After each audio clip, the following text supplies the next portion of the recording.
ETV షోస్లో బాగా popular అయిన show ఢీ జోడీ.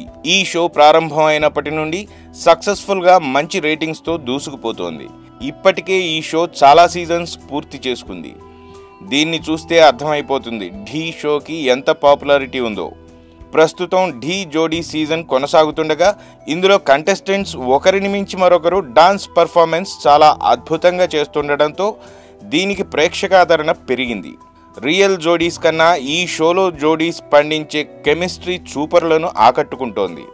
అంతేకాదు టీమ్ లీడర్స్ సుధీర్, రష్మి మరియు యాంకర్ ప్రదీప్ చేసే కామెడీ కూడా ప్రేక్షకులను అలరిస్తోంది. ఇందులో భాగంగా ఇటీవల ఈ షోలో కామెడీ పండించడానికి సుధీర్, రష్మి ప్రయత్నించగా ఆ క్రమంలో రష్మి అన్న మాటలకు సుధీర్ కాస్త ఫీల్ అయ్యాడు.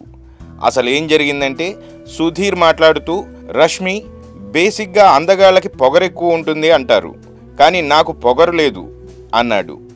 దానికి రష్మి కౌంటర్ ఇస్తూ నీకు అందం కూడా లేదు, అంతగా ఫీల్ అవ్వకు అని చెంప మీద కొట్టినట్లు చెప్పింది. రష్మి సరిగ్గా చూడు, నాలో ప్రేమించేవాడు కనిపిస్తున్నాడా, ద్వేషించేవాడు కనిపిస్తున్నాడా అని సుధీర్ అడగ్గా కొండ వెర్రిపప్ప కనిపిస్తున్నాడు అంటూ మళ్ళీ కౌంటర్ వేసింది. దీంతో పాపం సుధీర్ కాస్త ఫీల్ అయ్యాడు.